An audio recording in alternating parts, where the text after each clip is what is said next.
بسم اللہ الرحمن الرحیم۔ السلام علیکم ورحمۃ اللہ وبرکاتہ۔ کورس علوم الحدیث میں میں ہوں آپ کے ساتھ ڈاکٹر سمیع اللہ زبیری۔ آج ہمارا 7واں لیکچر ہے اس کتاب کا، اور آج ہم پڑھیں گے الاحادیث الموضوعہ، گڑی ہوئی روایتیں، جھوٹی روایتیں، جو جھوٹی حدیثیں ہیں لوگوں نے مشہور کر دی ہیں، من گڑت روایتیں، ان کو موضوعہ کہتے ہیں، وضع کی گئی ہوتی ہیں، فیبریکیٹڈ ہوتی ہیں۔ احادیث موضوعہ سے مراد وہ جھوٹی روایتیں ہیں جو گھڑ کر کے اپنی طرف سے بنا کر کے نبی کریم صلی اللہ علیہ وسلم کی طرف مرفوع کر دی جاتی ہیں، منسوب کر دی جاتی ہیں، اور یہ عوام الناس میں زہر کی طرح پھیل چکی ہیں۔ اس کا تدارک بہت ضروری ہے، اس کا اینٹی ڈوٹ دینا بہت ضروری ہے۔ اس کی وجہ کیا ہے؟ وجہ یہ ہے کہ لوگوں نے اس کے اسباب ہم بتائیں گے، اسباب وضع الحدیث، یہ آپ کو بتائیں گے اسی لیکچر میں انشاءاللہ، کہ لوگوں نے کس مقصد کی خاطر یہ کام کیا۔ کچھ لوگوں نے نیک نیتی سے اور کچھ لوگوں نے اسلام کے خلاف زہر افشانی کے لیے یہ کام کیا ہے۔ نیک نیتی ہی عمل کے لیے کافی نہیں ہوتی جب تک کہ وہ عمل سنت کے مطابق نہ ہو، کیونکہ جن لوگوں نے ایسی حدیثیں گڑیں جو قرآن کی فضیلت میں تھیں، تو جب ان سے پوچھا گیا، عباسی اور اموی خلفاء نے ان سے پوچھا کہ آپ نے یہ حدیثیں کیوں گڑنا شروع کیں، جب پتہ چل گیا تو وہ واعظ تھے، صوفی تھے، کچھ قصہ گو تھے، خطیب تھے، اللہ کے دین کی دعوت دینے والے تھے، لیکن عالم نہیں تھے، جاہل تھے، مطلب سمپل سے لوگ تھے۔ ان سے کہا آپ نے یہ کیوں گڑھی؟ انہوں نے کہا میں نے دیکھا کہ لوگ امام ابو حنیفہ کی فقہ کی طرف بہت مائل ہو گئے ہیں، لہٰذا میں نے قرآن کی فضیلت میں حدیثیں گڑھنا شروع کر دیں۔ تو یہ بھی کوئی ٹھیک بات نہیں ہے۔ نبی کریم صلی اللہ علیہ وسلم کی یہ بات ذہن میں رکھیں، آپ نے فرمایا یہ وعید ہے جو روایت جھوٹی گھڑ کے آپ سے منسوب کرے، من کذب علی متعمدا فلیتبوأ مقعدہ من النار۔ جو شخص مجھ پہ جان بوجھ کے جھوٹ کوئی بات گھڑتا ہے، جان بوجھ کے، جانتے بوجھتے ہوئے جھوٹ مجھ سے منسوب کرتا ہے صادق و امین کی طرف، اسے چاہیے جہنم میں اپنا ٹھکانہ بنا لے اور اس کی کوئی جگہ نہیں ہے۔ فمن قال علی ما لم اقل فلیتبوأ مقعدہ من النار۔ جس نے میرے بارے میں وہ کہا جو میں نے کہا ہی نہیں کہ یہ نبی پاک نے فرمایا، حالانکہ میں نے نہ فرمایا ہو، تو اسے چاہیے جہنم میں اپنی جگہ بنائے۔ اور آپ علیہ السلام نے فرمایا من حفظ عنی شیئا فلیحدثہ۔ یہ سب طلباء کے لیے بھی ضروری ہے جو حدیث کے طالب علم ہیں، کہ جو مجھ سے کوئی چیز یاد کر لے اسے وہ آگے حدیث کی طور پہ بیان کر دے تاکہ بات پھیلتی رہے، علم چھپ نہ جائے۔ اور آپ نے فرمایا کہ مجھ سے میرے متعلق جھوٹ بولنا ایسے نہیں ہے جیسے تم کسی اور کے متعلق جھوٹ بولتے ہو۔ ان کذبا علی لیس کذب علی احد۔ مجھ پر جھوٹ باندھنا ایسا نہیں جو عام آدمی پہ جھوٹ باندھنے کے مترادف ہو۔ میں تو خاتم النبیین ہوں، پیغمبر علیہ السلام تو خاتم النبیین ہیں اور اللہ کے برگزیدہ ہیں اور سب سے بلند مقام رکھتے ہیں۔ اس لیے آپ پہ جھوٹ بولنے کا مقصد ہے شریعت بنانا کفر ہے، اس لیے اس سے بچنا چاہیے۔ صرف سچی بات کہیں اور جو سند سے ثابت ہو وہ بات کہنی چاہیے۔ نبی کریم صلی اللہ علیہ وسلم نے فرمایا من حدث عنی بحدیث یرا انہ کذب فہو احد الکاذبین۔ جو میرے بارے میں کوئی حدیث بیان کرے اور وہ جانتا بھی ہو کہ یہ بات تو غلط ہے، جھوٹی ہے، تو پھر یہ وہ کذابین میں سے ہے، جھوٹے لوگوں میں سے ہے۔ اور آپ نے فرمایا سیکون فی آخر امتی اناس یحدثونکم ما لم تسمعوا انتم ولا آباؤکم فایاکم وایاہم۔ آخر زمانے میں ایسے لوگ آئیں گے جو اس طرح کی حدیثیں روایتیں پڑھ کے سنائیں گے جو نہ تم نے سنی نہ تمہارے آباء و اجداد نے، یعنی جس کی دلیل آپ کے بزرگوں میں، آپ کے علماء میں ملے گی نہیں۔ تو جس چیز کا علماء کو پتہ نہیں ہے وہ شریعت کیسے ہو سکتی ہے؟ علماء اگر حدیث نہیں جانتے تو پھر کون جانے گا؟ تو فرمایا ان سے بچ کے رہنا اور ایسی روایتوں سے بھی بچ کے رہنا۔ اب ہم آتے ہیں کہ جھوٹی روایتیں گھڑنے کی وجہ کیا ہے۔ سب سے پہلے ہے سیاسی اور مذہبی۔ جب روافض آئے جنہوں نے بعض لوگوں نے اہل سنت کے خلاف جب علم بلند کیا تو بہت سی جھوٹی روایتیں گھڑیں۔ ان میں سب سے پہلا نام عبداللہ ابن سبا کا ہے جو مسلمانوں کے صفوں میں گھس گئے۔ وہ زندیق جو یہود نسل میں سے تھا، عبداللہ ابن سبا اس کا باپ تھا یہودی اور ماں اس کی سیاہ فام تھی، اس لیے اس کو ابن السودا یعنی کالی عورت کا بیٹا بھی کہتے ہیں۔ اس نے سب سے پہلے مسلمانوں میں فتنے کی بنیاد رکھی ہے، اور حضرت حسین رضی اللہ عنہ کی شہادت طیبہ کے بعد اس نے دو فرقے بنا دیے۔ ایک حضرت علی رضی اللہ عنہ کے طرف لوگوں کو لگایا کہ یہ وصی رسول اللہ، کہ آپ یہ مشہور کریں کہ اللہ کے نبی کے وصی، حالانکہ حضرت علی کے بڑے مقام ہیں، بڑے ان کے فضائل ہیں، بڑے مناقب ہیں، صحیح بخاری میں دیکھ لیں، مسلم میں دیکھ لیں۔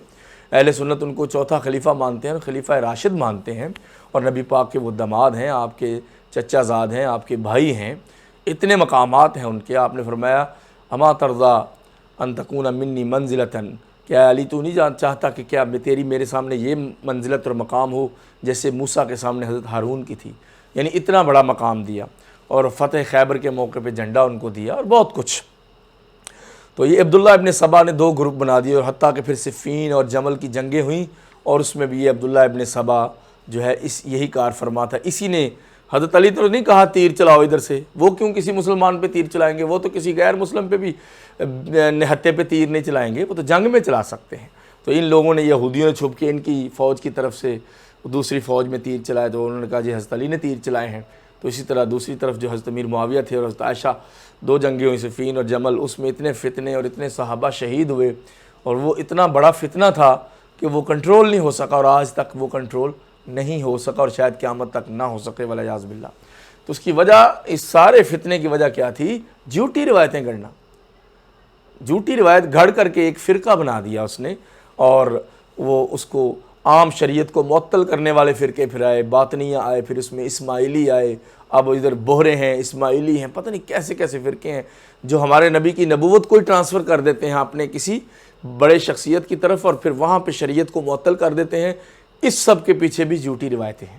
پڑھتے تو لا الہ الا اللہ سارے، اسماعیلی ہوں، بہرے ہوں، جو بھی دنیا میں باطل فرقے موجود ہیں، پڑھتے تو وہ لا الہ الا اللہ ہے، آگے محمد رسول اللہ میں پرابلم کرتے ہیں. تو کیونکہ قرآن کو تو کوئی بدل نہیں سکتا، اللہ کی توحید میں تو کوئی خرابی کر نہیں سکتا، تو جاتے ہیں یہ رسالت کی طرف، انسان کی طرف، اور پیغمبر اسلام کی حدیثوں کی طرف، اور اس کو مکس کرتے ہیں، اور یہی آزمائش ہے بندہ مومن کی. ایسے ہی حدیث گھڑنے میں سب و شتم کا بڑا ہاتھ ہے، کہ اگر اموی خلیفہ ہیں تو عباسیوں کے خلیفہ کو برا کہنا، اور عباسی خلیفہ ہیں تو اموی خلیفوں کو برا کہنا. ساروں میں برے لوگ گزرے. اب سب و شتم کی وجہ سے فضائل کی حدیثیں گڑھ لیں، گالیاں دینے کی وجہ سے ایک دوسرے کو، اور فقہی اور مسل کی تعصبات. مثلا کسی نے کہا کہ اب مسلمانوں نے بھی، اہل سنت نے بھی آپس میں حدیثیں گڑھی ہیں. مثلا شافیوں کے خلاف احناف نے، احناف کے خلاف شافیوں نے، اور دیگر لوگوں نے بھی حدیثیں گڑھی ہوئی ہیں. یہ ہم تو صاف کہیں گے. انہوں نے کہا جی نبی پاک صلی اللہ علیہ وسلم نے فرمایا کہ آخری امت میں ایک شخص، میری امت میں ایک شخص آئے گا جو چراغ روشن کی طرح ہوگا، اس کا نام ہوگا نعمان ابن ثابت، یعنی حضرت امام ابو حنیفہ. تو وہ ہدایت پہ ہوگا، جو اس کے پیچھے چلے گا وہ ہدایت پہ.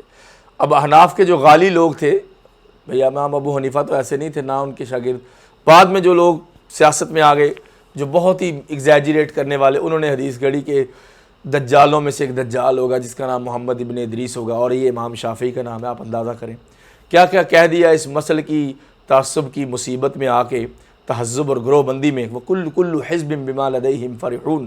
قرآن کہتا ہے کہ ہر گروہ اپنے پاس جو ان کے پاس موجود ہے اسی پہ خوش ہے. پھر زہد کی خاطر ترغیب و ترہیب میں بہت سی حدیثیں گڑھی گئی ہیں. ترغیب یعنی نیک اعمال کی ترغیب دینا، اس کے فضائل بتانا، اور ترہیب یعنی ڈرانا، برے کاموں سے ڈرانے کی خاطر. مثلا ایک حدیث آپ یہ سنیں کہ جو قبرستان میں جا کے ہنسے اس کو 80 سال کے جو ہے نا اس کی عبادت ضائع ہوگی. چاہے عمر بیچارے کی 20 سال ہو، لیکن ایڈوانس بکنگ جاری ہے، 80 سال اس کی جو نا عبادت ضائع ہو گئی ہے، اور 80 سال تو اس کی تو دن راتیں ملا کے بھی پوری نہیں ہوگی. یعنی اس طرح. اچھا پھر کوئی طالب علم قبرستان، ایک بندہ خطاب کر رہا تھا مسجد میں فنڈ لینے کے لیے، میں بیٹھا تھا وہاں، تو کہتا ہے کہ طلباء کو فنڈ دیں، طلباء نے پڑھنا ہے. آپ کو پتہ ہے نبی پاک نے، نعوذ باللہ، نبی پاک نے فرمایا کہ جو طالب علم ایک قبرستان کے پاس سے بھی گزر جائے تو ارد گرد کے قبرستانوں تک 40 میل ادھر 40 ادھر 40 دن کے لیے، یعنی 40 کا عدد بڑا مشہور ہے ان لوگوں، 70 اور 40 کا، یہ بھی ایک ذہن میں رکھیں. جھوٹی روایتوں کی نشانیاں بھی کچھ ہوتی ہیں، وہ بھی بتائیں گے آپ کو. تو 40 دن تک اس قبرستان سے ہر کسی سے عذاب اٹھا لیا جاتا ہے. اب سوال یہ ہے کہ بے نماز کو تو آپ لوگ خود ہی کہتے ہیں کہ عذاب اس کا ختم نہیں ہوتا، مشرک کا عذاب ختم نہیں ہوتا، بدعتی پکڑا جاتا ہے، منافق، اللہ کے نبی کے صحابہ کو گالیاں دینے والے اور اپنے بزرگوں کی بے ادبی کرنے والے، ماں باپ کو زود و کوب کرنے والے، ان کو پٹائی اور مرمت جاری رہے گی. اب روز ایک طالب علم وہاں سے گزر جائے تو عذاب تو پھر کسی کو بھی نہیں ہوگا. سوچنے والی بات ہے کہ یعنی یہ اتنے بڑی جرتیں، اور اپنے مقصد کے لیے کہ چلو مجھے جو میں بات کہہ رہا ہوں اس کی فضیلت میں لوگ بات سنیں اور ہمیں فنڈ بھی دے دیں اور چیزیں یہ کر لیں. پھر اسی طرح بڑے لوگ بہت سی مثلا یہ درود پڑھیں تو 80 سال 800 سال 1000 سال کی عبادت کا ثواب ملتا ہے. اللہ چاہے تو دے سکتا ہے، لیکن اس کی سند چاہیے. لولا الاسناد فی الدین لقال من شاء ما شاء۔ عبداللہ ابن مبارک رحمہ اللہ فرماتے ہیں امام مالک کے ساتھ میں کہ جو شخص اسناد اگر دین میں نہ ہوتی تو جو شخص جو چاہتا کہتا رہتا اپنی مرضی سے، اور کسی بات کی ہمیں سمجھ ہی نہیں آتی سچ کیا ہے اور جھوٹ کیا ہے۔ ایسے شہرت پانے کے لیے بھی لوگوں نے حدیثیں گڑھی اور غربت کی وجہ سے بھی حدیثیں گڑھی۔ ایک بندہ اپنی کھیتوں میں بیٹھا تھا، اس کے بینگن نہیں بک رہے تھے، یہ ہمیں کوئی لطیفہ نہیں سنا آ رہا، سند ہے اس کی، امام ابن جوزی نے بھی لکھا ہے۔ بینگن اس کے نہیں بک رہے تھے، اور بینگن کون کھایا بھائی، مرغی کے ہوتے ہوئے، حالانکہ وہ بھی بڑی فضیلت کی چیز ہے۔ اس نے کہا یار کوئی میں تمہیں اتنے پیسے دوں گا، کوئی حدیث تو بینگن کے بارے میں بتاؤ۔ یہ آپ کو ریفرنس بھی مل جائے گا اس بات کا، یہ کتابوں میں لکھا ہوا ہے۔ اس نے کہا کہ ہاں حدیث ہے عبداللہ ابن عباس سے، عن عبداللہ ابن عباس رضی اللہ تعالی عنہ ان رسول اللہ صلی اللہ علیہ وسلم قال الباذنجان فیہ شفاء من کل داء، کہ عبداللہ ابن عباس فرماتے ہیں کہ پیغمبر علیہ السلام نے فرمایا جو باذنجان ہے یعنی بینگن ہے، اس میں ہر بیماری کی شفا ہے۔ تو ایک گھنٹے میں اس کا کھیت خالی ہو گیا سارا۔ آپ اندازہ کریں کہ غربت کی وجہ بھی کفر اور فقر کی طرف غربت بھی لے جاتی ہے، اور پیغمبر علیہ السلام نے فقر سے پناہ مانگی ہے، اللہم انی اعوذ بک من الکفر من الفقر والکفر، کہ اللہ میں آپ کی پناہ مانگتا ہوں کس چیز سے؟ فقر و فاقہ سے اور کفر سے، یعنی کفر کو بھوک کے ساتھ ذکر کیا ہے، بھوک انسان کو کفر تک لے جاتی ہے، اللہ ہم سب کو محفوظ فرمائے۔ اسی طرح اپنی خود پسندی، وینٹی، کنسیٹ، وینٹی، اپنے آپ کو اچھا سمجھنا، اس کے بارے میں، اور محفل میں گرمی پیدا کرنے کے لیے، سنسنی خیز گفتگو بنانے کے لیے، واہ واہ اور آشش کروانے کے لیے ایسی روایتیں گڑھی جاتی ہیں کہ فلاں صحابی تھے یا حضرت علی تھے یا فلاں تھے، انہوں نے ایک انگلی پہ کائنات کے، ایک انگلی پہ آسمان کو کھڑا کیا، اگر چاہیں تو نیچے گرا دیں۔ آپ اندازہ کریں کہ کس طریقے سے یعنی سنسنی پیدا کرنے کے لیے اس کو ایسی حدیثیں گڑھی جاتی ہیں۔ اور پھر جنت یہ ہے کہ جنت کے دروازے کے بارے میں حدیثیں ہیں کہ پیغمبر علیہ السلام سے بھی پہلے فلاں صحابی ہیں جو جنت میں چلے جائیں گے، بہت سی ایسی باتیں ہیں۔ اور سند کو خوشنما بنانے کے لیے بعض اوقات لوگ اپنی حدیث گڑھ لیتے تھے، اور سارا معاملہ اللہ کی طرف ہے، اللہ اس کا حساب لے لے گا۔ کچھ جو واضعین حدیث ہیں، حدیث گڑھنے والے، ان میں سب سے پہلے عبداللہ ابن صبا ہے، اور امام ابن حجر اسقلانی المتوفیٰ 852 ہجری، بخاری شریف کے سب سے بڑے شارح، کہ جن کے بارے میں سب سے پہلے ابن خلدون نے جو 808 ہجری میں فوت ہوئے، تب ابن حجر تو مصر میں نہیں تھے، وہ تیونس میں تھے، امام ابن خلدون، مقدمہ ابن خلدون والے جنہیں تاریخ اور سوشالوجی کے فادر جن کو کہا جاتا ہے مسلمانوں میں سے، وہ مصر جب چلے گئے اکیلے تھے، تو اس وقت انہوں نے کہا کہ بخاری کی شرح بہت سی ہو چکی ہیں، لیکن اب تک بخاری کی شرح امت پہ قرض ہے۔ یہ 808 ہجری میں فوت ہو جاتے ہیں۔ اس کے بعد امام ابن حجر الاسقلانی الشافعی آتے ہیں، تو ایسی شرح لکھتے ہیں کہ جو مایا ناز اور شہر آفاق شرح ہے، جس کا نام فتح الباری ہے، فی شرح البخاری۔ فتح الباری انہوں نے لکھی، اور آج تک اس کے پائے کی شرح دوبارہ نہیں آ سکی۔ بعد کے لوگوں نے پھر کہا کہ ہاں ابن خلدون نے جو کہا تھا کہ بخاری کی شرح امت پہ قرض ہے، وہ قرض ابن حجر الاسقلانی رحمہ اللہ نے اتار دیا ہے۔ تو یہ بہت بڑے محدث ہیں، امام ہیں، مورخ ہیں، سیرت نگار ہیں، اور مفسر بھی ہیں یہ، اور علل الحدیث کے ماہر ہیں، جرح اور تعدیل کے بھی امام۔ ابن حجر کا بڑا نام ہے، تہذیب الکمال ان کی کتاب ہے۔ وہ فرماتے ہیں کان عبداللہ ابن صبا اول من اظہر ذالک، عبداللہ ابن صبا، یہ لسان المیزان میں فرماتے ہیں ابن حجر کہ عبداللہ ابن صبا پہلا بندہ ہے جس نے حدیثیں گڑھنا شروع کی۔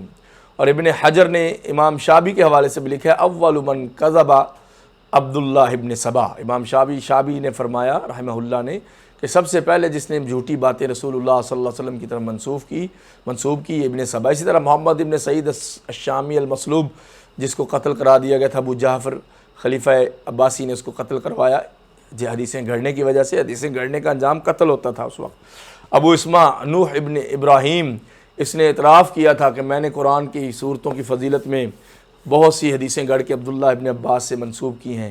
غلام خلیل عراقی عابد و زاہد اور تارک الدنیا تھا، بڑا نیک بندہ تھا اپنی آپ میں، لیکن جب اس کی موت پر بغداد میں دکانیں بند کی گئیں، فضائل اذکار اور اوراد کی حدیثیں گڑھا کرتا تھا۔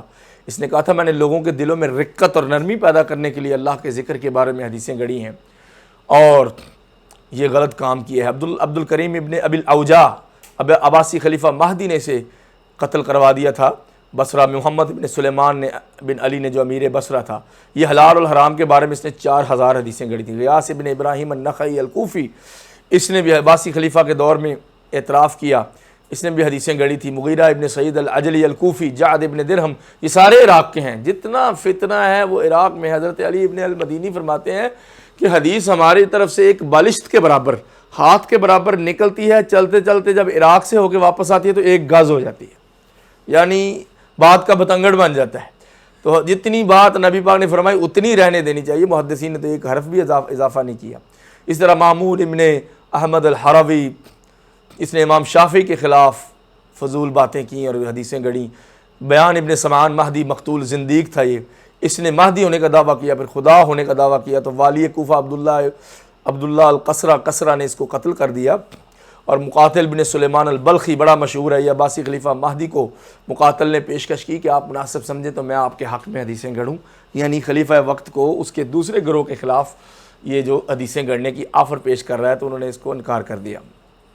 احمد ابن یعقوب، ابو الحزم یزید ابن سفیان البصری اور ابو البختری کذاب، قاضی تھا، جج تھا، حدیثیں گڑھتا تھا۔ میسرہ ابن عبداللہ عراقی، وہب ابن وہب القاضی، عبد الرحمن ابن زید ابن اسلم، ابن ابی یحییٰ مدنی، ابو داود سلیمان ابن عمر النخعی، عمر ابن عبید المعتزلی، معتزلہ قبیلے کا، محمد ابن صائب الکلبی، احمد ابن الحسن ابن ابان البصری، اور بہت سے لوگ جنہوں نے، اور غالی روافظ جو ہیں جنہوں نے صحابہ کے خلاف گالیاں دی، انہوں نے بڑی حدیثیں گڑھی حضرت علی رضی اللہ عنہ کی شان میں، جبکہ اس سے حضرت علی کی شان نہ بڑی ہے نہ گھٹی ہے، کیونکہ حضرت علی کو جو اللہ کے نبی نے مقام دیا ہے اس کا کوئی مقابلہ نہیں کر سکتا۔ انہوں نے بہت سی حدیثیں ان لوگوں نے گھڑ کے تو پھیلا دیں۔ روافظ کے بارے میں امام شعبی نے امام مالک کا قول ذکر کیا۔ امام مالک نے فرمایا لا تکلمہم ولا تروی عنہم فانہم یکذبون، نہ ان سے روایت کرو اور نہ ان کی بات سنو، نہ ان کی طرف توجہ دو، یہ بہت جھوٹ بولتے ہیں اور یہ ہوا پرست ہیں۔ انہوں نے اہل بیت کی فضیلت میں بے انتہا حدیثیں گھڑ کے لوگوں میں فرقوں کی بنیاد رکھ دیا، جا کہ اسلام اس سے بری ہے، کیونکہ اسلام اس وقت مکمل ہو گیا تھا جب ذی الحجہ پہ نبی کریم صلی اللہ علیہ وسلم پہ یہ آیت نازل ہوئی، الیوم اکملت لکم دینکم واتممت علیکم نعمتی ورضیت لکم الاسلام دینا۔ جیسے حضرت علی کی فضیلت میں حدیثیں گڑھی گئیں، اس طرح حضرت ابو بکر کی فضیلت میں، عمر کی فضیلت میں، حضرت امیر معاویہ کی منقبت میں بھی حدیثیں گڑھی گئیں۔ میں ایک بات نہیں کر رہے، ہر قسم کی بات کریں گے۔ حضرت علی کی شان میں کچھ لوگوں نے کہا لکل قوم ہاد انہ علی، کہ نبی پاک کی طرف جوڑی یہ بات کہ ہر قوم کا ایک ہادی ہوتا ہے اور وہ علی ہے میری امت میں، جبکہ ہادی محمد صلی اللہ علیہ وسلم خود ہیں۔ اور کہا حب علی حسنہ لا یضر معہا سیئہ، کہ علی کی محبت ایسی خوبی ہے کہ اس کے ساتھ کوئی گناہ بھی اس خوبی کو کم نہیں کر سکتا۔ وبغضہ سیئہ لا ینفع معہا حسنہ، اور اس کا جو حضرت علی کا جو بغض ہے، نعوذ باللہ، ان کے ساتھ جو بغض ہے ایسی برائی ہے کہ اس کے ساتھ کوئی نیکی کام نہیں آ سکتی۔ یقیناً یہ بات درست ہے، مگر یہ ثابت نہیں ہے۔ واقعی حضرت علی سے جو بغض رکھے گا اس کے سارے عمل برباد ہی ہوں گے، ہم تو یہی کہتے ہیں، مگر یہ اس طرح کی جو حدیث ہے یہ ثابت نہیں۔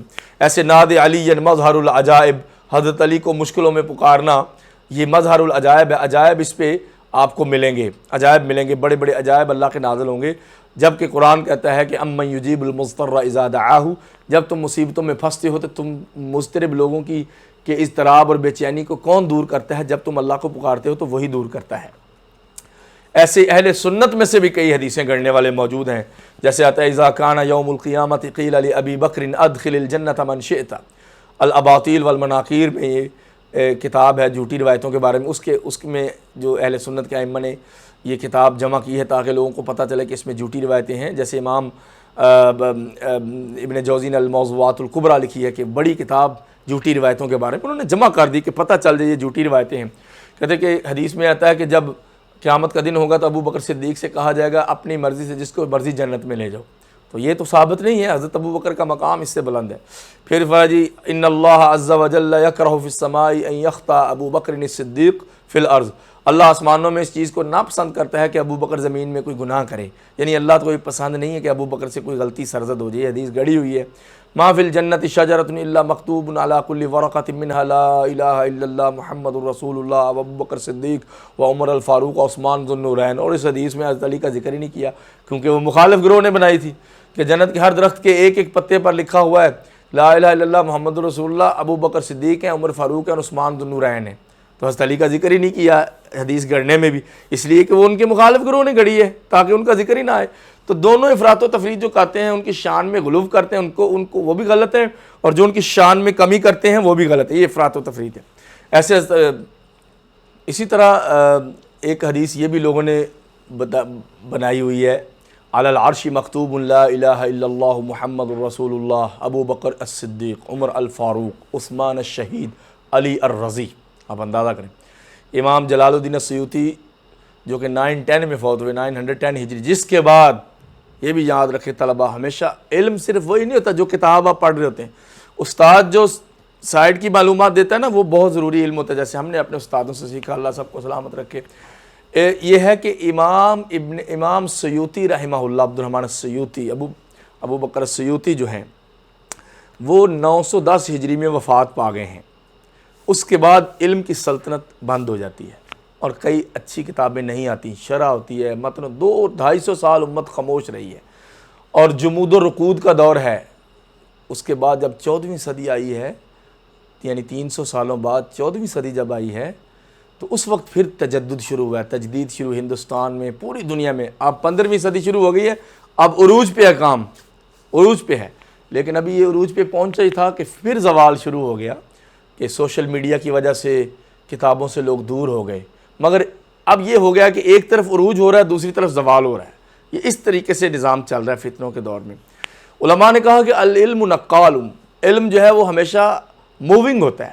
پہلے اس کا مرکز مدینہ تھا، پھر اس کا مرکز عراق اور کوفہ بنا، بغداد بنا کہ سارے لوگ امام احمد بن حنبل سے جا کے سند لیتے تھے.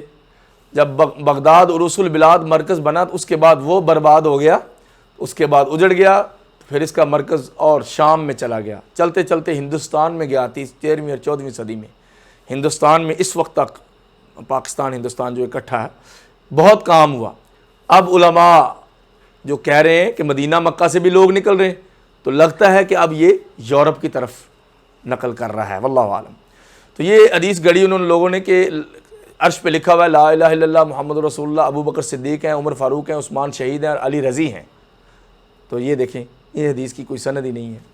حضرت امیر معاویہ کی منقبت میں یبعث معاویہ یوم القیامۃ وعلیہ رداء من نور الایمان، قیامت کے دن امیر معاویہ کو اللہ جب اٹھائیں گے تو ان کے اوپر ایمان کی چادر ہوگی. اس کی کوئی روایت کی کوئی سند نہیں ہے. امیر معاویہ کے ویسے بڑے فضائل ہیں کہ اول جیش یغزو البحر کلہم مغفور لہم. بخاری شریف میں حدیث ہے کہ سمندر کا پہلا غزوہ جو لشکر کرے گا ان میں سے ایک ایک سپاہی، ان کا کمانڈر اور ان کا سپاہی سب جنتی ہیں. اور وہ پہلا غزوہ حضرت امیر معاویہ نے کیا تھا، یہ آپ کے لیے. اسی طرح الامناء عند اللہ ثلاثہ، اللہ کے نزدیک جو امین ہیں جن پہ اعتبار ہوتا ہے وہ 3 ہیں، انا و جبریل و معاویہ، میں جبریل اور معاویہ. اب دیکھیں اس میں شیخین بھی نکل گئے. تو حدیثیں گڑنے میں آپ گڑی ہوئی حدیث کو دیکھیں گے تو اس کے اندر بھی ٹیکسٹ میں بھی آپ کو پرابلم نظر آ جائے گی، کیونکہ نبی کا فرمایا عام بندے کے فرمایا جیسا نہیں ہوتا. اور بہت سی باتیں ہیں نبی پاک کی شان میں بھی لوگوں نے حدیثیں گڑی ہیں، جو کہ سب سے زیادہ تو اس طرح کیا ہے لوگوں نے، ان نور محمد خلق من نور اللہ. لوگوں نے کہا کہ اللہ کے نبی کا نور اللہ کے نور سے پیدا کیا گیا ہے. دیکھیں عیسائیوں نے کیا کہا کہ عیسیٰ اللہ کے بیٹے، نعوذ باللہ. مسلمانوں نے یہ کہہ دیا. آثار المرفوعہ فی اخبار الموضوعہ، ملا علی قاری رحمہ اللہ کی بڑی مشہور کتاب جو ہے نا اخبار موضوعہ آثار المرفوعہ، اس میں کہ جنہوں نے لکھا کہ گھڑی ہوئی روایتوں کی کتاب، انہوں نے بہت بڑا کام کیا ملا علی قاری الحنفی رحمہ اللہ نے کہ یہ گھڑی ہوئی روایتیں جمع کر دیں. اور یہ بہت قدیم علماء میں سے نہیں ہے. رسول اللہ صلی اللہ علیہ وسلم کے پسینے کے بارے میں لما اسری ابی الی السماء سقط من عرق فنبت منه الورد کہ حدیث میں میزان الاعتدال وغیرہ میں یہ حدیث ذکر کی گئی ہے کہ نبی پاک نے فرمایا، حالانکہ فرمایا تو نہیں حدیث میں، یعنی جو گھڑی ہوئی روایت اس میں انہوں نے لکھا کہ جب مجھے معراج پر آسمان پہ لے جایا گیا تو میرا پسینہ ٹپکا اور اس پسینے سے گلاب کا پھول پیدا ہوا. میں نے ایک مولوی صاحب کو کہتے ہوئے سنا، وہ تقریر کر رہے تھے تو ایک اور بڑا مولوی درمیان میں آ گیا تو لوگ اس پہ پھول کی پتیاں نچھاور کرنے لگے. تو وہ کہتا ہے یار یہ اس طرح نہ کرو، وہ سڑ گیا نا، کہ اس کی طرف سارا توجہ ہو گئی، بڑے عالم کی طرف تقریر اس کی ساری کی ادھر دھری کی دھری رہ گئی. کہتا ہے یہ ہمارے بزرگوں نے کہا ہے کہ یہ پھول کی پتیوں کو پاؤں کے نیچے نہیں مسلنا چاہیے، اس میں نبی کا پسینہ شامل ہے. تو سارے لوگ پھر ادھر سے ہٹ کے اس کی تقریر سننے لگ گئے. تو دیکھ لیں آج بھی یہ چیز جاری ہے کہ آپ کی طرف سے توجہ ہٹ گئی تو اس نے وہ گڑی ہوئی روایت پیش کر دی.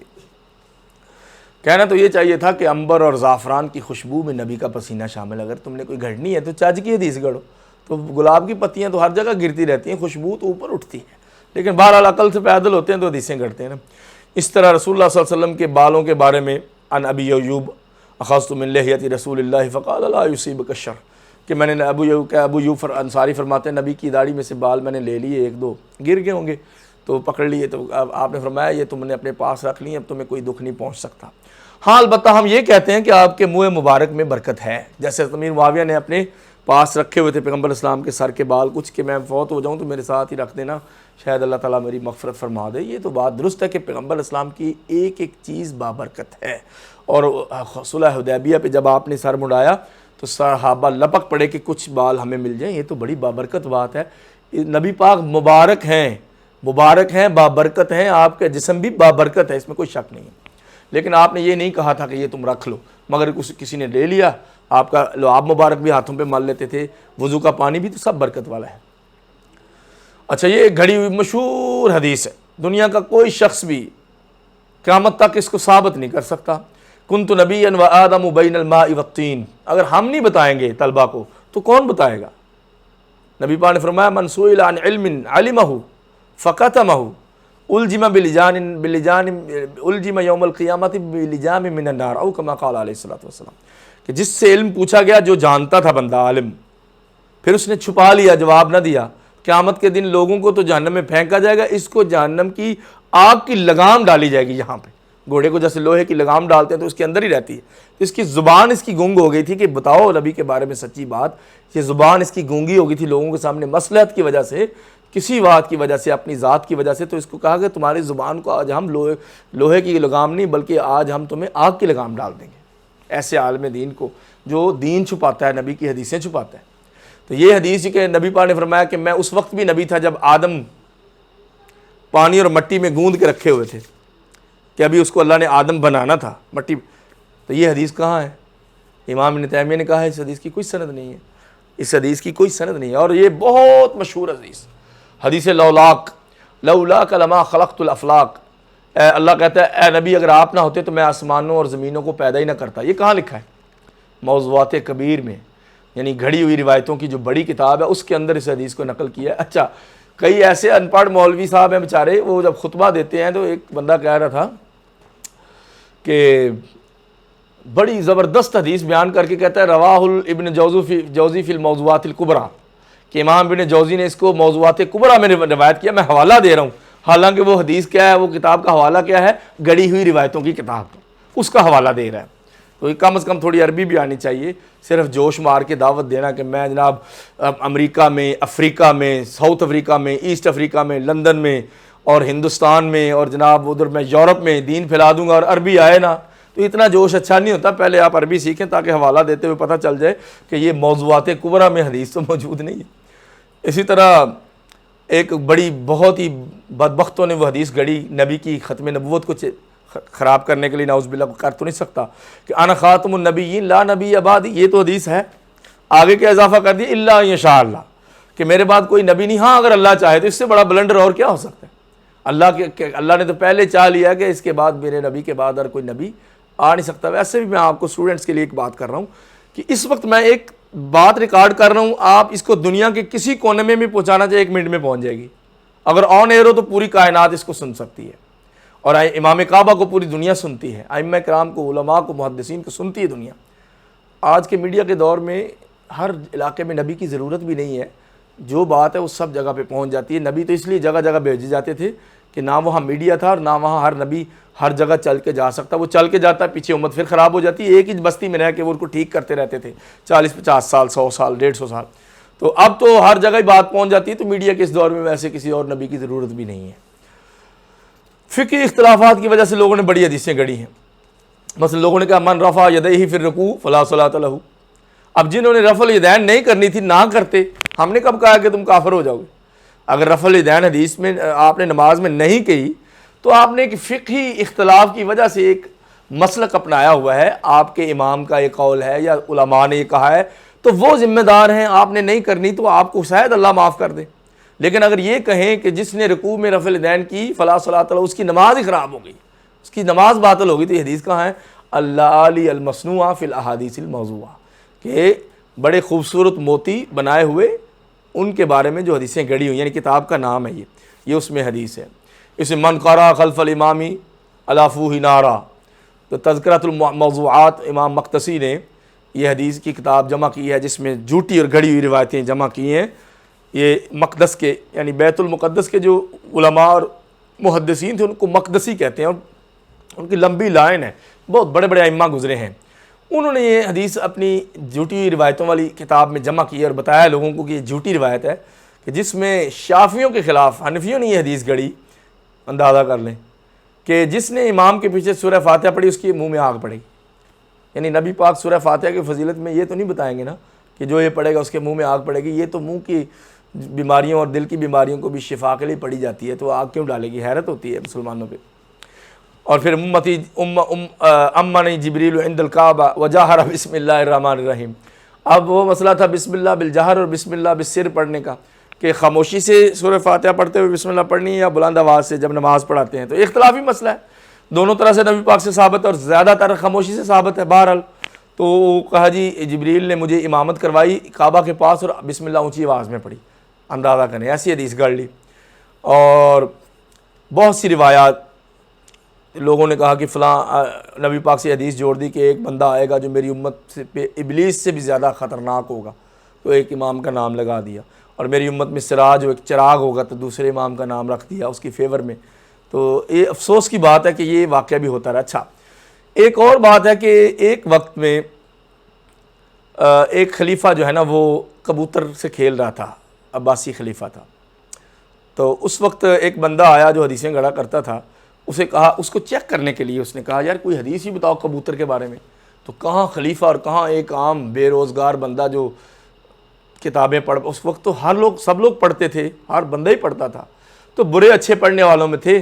وہ کہتا ہے ہاں نبی پاک نے فرمایا لا سبق الا فی نسل او خف او حافر او جناح, کہ مقابلہ جائز ہے چند چیزوں میں, یعنی مقابلہ انعام لگانا, نیزہ بازی میں, گھوڑوں کو دوڑانے میں, اونٹ کو دوڑانے میں. یہ حدیث صحیح ہے, اونٹ دوڑانے میں بھی آپ شغل لگا سکتے ہیں, گھوڑا دوڑا سکتے ہیں آپس میں, اور نیزہ بازی کر سکتے ہیں. ہر گیم نہیں کھیلنی چاہیے, یہ نبی پاک نے ریکمینڈ کی ہیں اور یہ آج یہ کام آ رہی ہیں.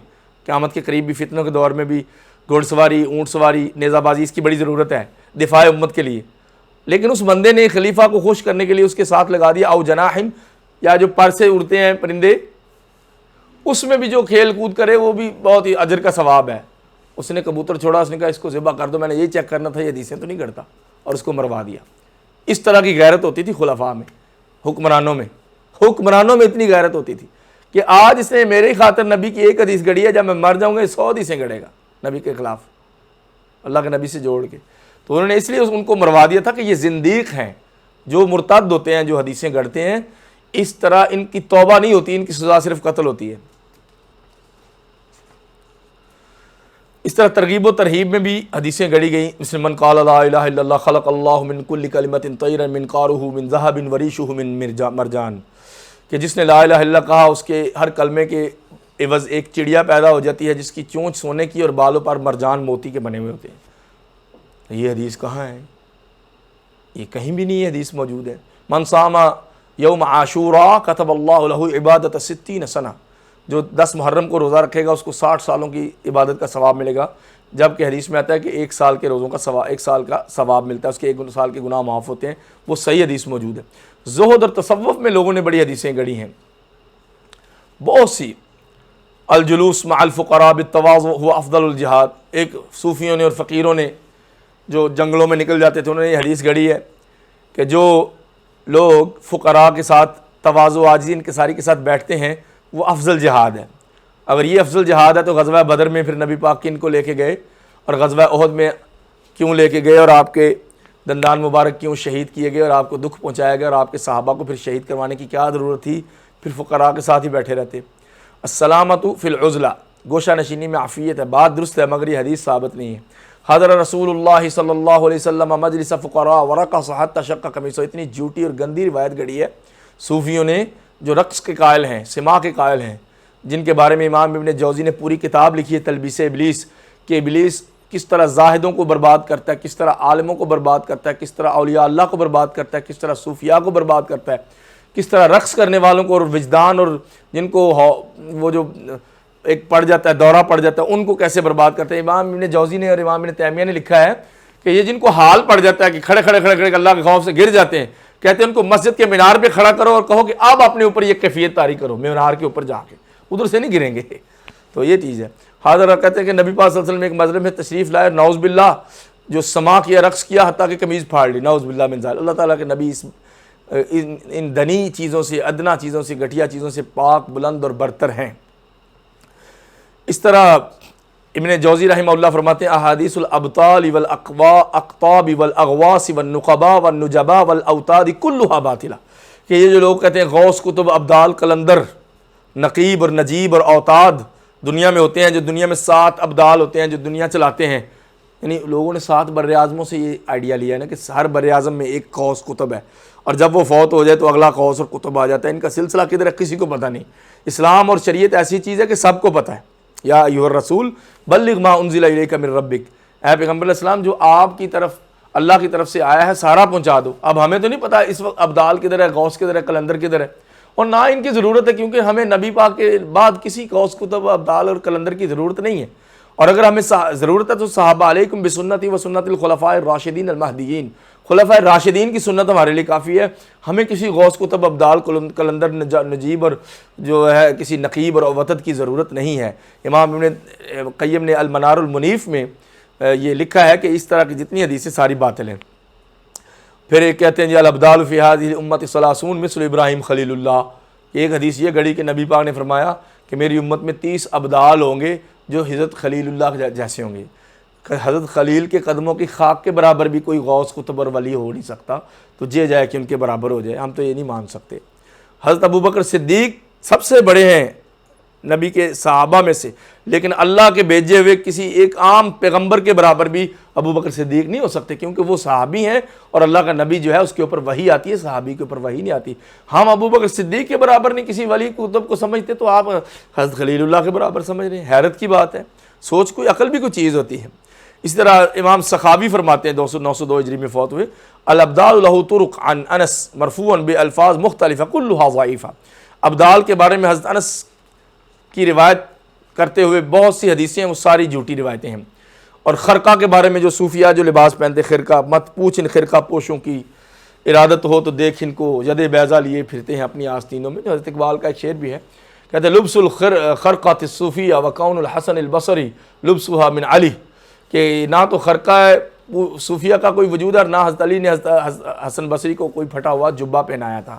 ان کی تو آپس میں ملاقات ہی پتہ نہیں ثابت ہے کہ نہیں ثابت ہی نہیں، بلکہ تو لا تطعنوا علی اہل التصوف والخرق، کسی نے کہا کہ اہل تصوف اہل خرقہ کو برا نہ کہا کرو، کشف الخفاء میں یہ حدیث ہے اور یہ جھوٹی روایت ہے۔ مشہور اور سنسنی خیز واقعات کے لیے بھی لوگوں نے حدیثیں گڑھی ہیں، اور قرآن کی تلاوت کے لیے بھی حدیثیں گڑھی، مثلا ہر چیز کا ایک دل ہوتا ہے، قرآن کا دل سورہ یاسین ہے۔ امام احمد بن حنبل نے ایک جملے میں یہ مسئلہ حل کر دیا۔